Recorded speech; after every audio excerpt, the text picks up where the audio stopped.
So how to tackle past failure and traumas and how to start a new journey of success. बहुत सारे लोग इस चीज से जाते हैं. यूजुअली क्या होता है, लोग पैनिक अटैक में सीधा डॉक्टर के पास जाते हैं, डॉक्टर इंजेक्शन लगाता है, एंजाइटी की दवाई देता है एंड फिर उसके बाद एंजाइटी की दवाइयाँ उनकी चालू हो जाती है. बंदा मोस्ट प्रोबेबली बेहोशी में ही रहता है क्योंकि वो दवाइयाँ इतनी हैवी होती है, पैनिक अटैक इतना हैवी है.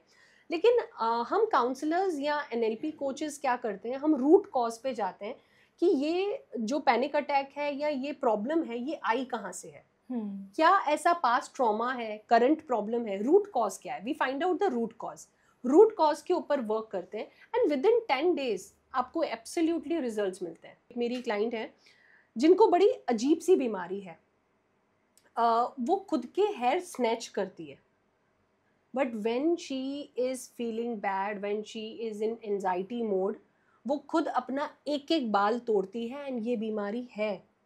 वो यहाँ तक पूरी टकली हो चुकी है, वो विग पहन के घूमती हैं एंड ये प्रॉब्लम ऐसी है कि अगर आप इसका मेडिसिन में ट्रीटमेंट करवाओगे, ट्रीटमेंट है लेकिन वो आपको रिजल्ट ओरिएंटेड नहीं है, वो सिर्फ आपकी एंजाइटी को थोड़ा कम करेगा. This is something I'm hearing for the first time.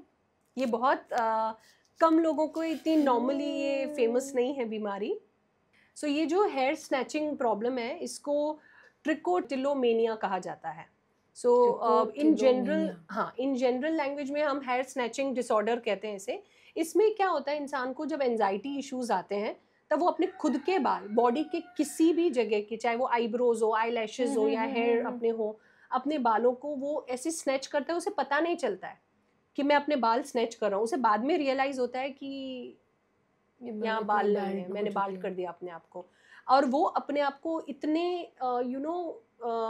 अंदर से इतना वो डिज़ायर आती है वो स्नैच करने की, हेयर स्नैच करने की, और उसके बाद जो सेटिस्फैक्शन मिलता है वो इतना ज़्यादा होता है कि वो ये प्रॉब्लम को करते ही रहते हैं. बट इसका भी इलाज NLP में बहुत अच्छा है and trust me, NLP is the only and the best solution to resolve this past traumas. बहुत इजीली कुछ ही सिटिंग्स में आप अपने पास्ट का कितना भयंकर बात क्यों नहीं हो गई हो, आप उसमें से निकल सकते हो. मैं एक और आपको एग्जांपल देती हूँ. मेरे पास एक फीमेल आई जिनको बहुत ज़्यादा पैनिक अटैक आते थे. मतलब पैनिक अटैक उनको इतने ज़्यादा आते थे कि पूरी बॉडी शिवर करती थी, ब्रीदिंग लेना बहुत मतलब बहुत डिफ़िकल्ट हो रहा था उनके लिए, बहुत हैवी ब्रीदिंग हो रही थी. उनको हाथ पैरों में बहुत ज़ोरदार दर्द होता था, इतना तेज़ दर्द होता था कि वो बर्दाश्त नहीं कर पाती थी. एंड यूजुअली जब भी उनको पैनिक अटैक आता था, ये पैनिक अटैक उनका 3-4 घंटे, 6 घंटे, कभी कभी पूरा पूरा दिन चलता था. मतलब ये सेम उसी में रहते थे. एंड जब ऐसा टाइम आता है तो लोगों के पास में लास्ट सोल्यूशन उनको लगता है सुसाइड कर लो. पर suicide is not a solution. आपने स्टॉप लगा दिया, राइट. सोल्यूशन इज़ कि एक्चुअली उसके ऊपर वर्क किया जाए, जो प्रॉब्लम है उसके ऊपर काम किया जाए. आप काउंसलर के पास जाइए, काउंसलर को, एंड स्पेशली अगर कोई NLP कोच है, जहाँ से भी हमारी ऑडियंस बिलोंग करती हैं, आपके सराउंड में जो भी काउंसलर है अगर वो NLP जानते हैं तो आप डेफिनेटली उनसे कंसल्ट कीजिए. वो आपको इसके बहुत इजी सॉल्यूशंस बताएंगे. एंड उन फीमेल के साथ में किस्सा ये हुआ था, उनके सामने उनके ब्रदर का मर्डर हुआ था. Oh my God. और वो ट्रॉमा, मतलब आप सोचिए कि सुनकर जब ऐसा लग रहा है आपको, वो सारे पिक्चर्स उसको रिवाइन होते थे.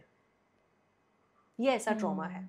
सो ऐसे ट्रॉमा में से भी लोग बाहर आ जाते हैं बहुत आराम से. Now she is living very beautiful life, बहुत अच्छे से अपना डे रूटीन है. वो जो मेरी क्लाइंट आई थी, with in 10 days she was feeling absolutely fine. कुछ टाइम उनका और फॉलो प्रोग्राम्स चले and now she is living very happy life. पहले तो कोई भी बीमारी हो, वेदर इट्स साइकोलॉजिकल, बिहेवियरल या साइकाइट्रिक, कोई भी प्रॉब्लम है, वो आपके कोई ना कोई इमोशंस से ही जुड़ी हुई है. हम रूट कॉज फाइंड करते हैं. आपका कोई तो इमोशन होगा जो उसको ट्रिगर कर रहा है उस बीमारी को. जैसे मैंने आपको फर्स्ट केस में बताया कि उनके साथ में उनके सामने उनके भाई का मर्डर हुआ था. सेकंड केस में ये प्रॉब्लम क्यों आई, हस्बैंड वाइफ के बहुत इश्यूज थे, घर के बहुत इश्यूज थे, और हर किसी का ब्रेन अलग है. अगर एक बंदे के साथ सेम इश्यूज हैं, वो उस चीज़ को थोड़ा अलग तरीके से, उसका परसेप्शन अलग होगा, उस इवेंट को देखने का नज़रिया अलग होगा. और सेम वेज जैसे इनके साथ जो प्रॉब्लम था, इन्होंने कुछ अलग तरीके से इसको ले लिया और वो बीमारी उनको हो गई. तो ना इंडिविजुअली डिपेंड करता है कि ट्रॉमा क्या है, राइट.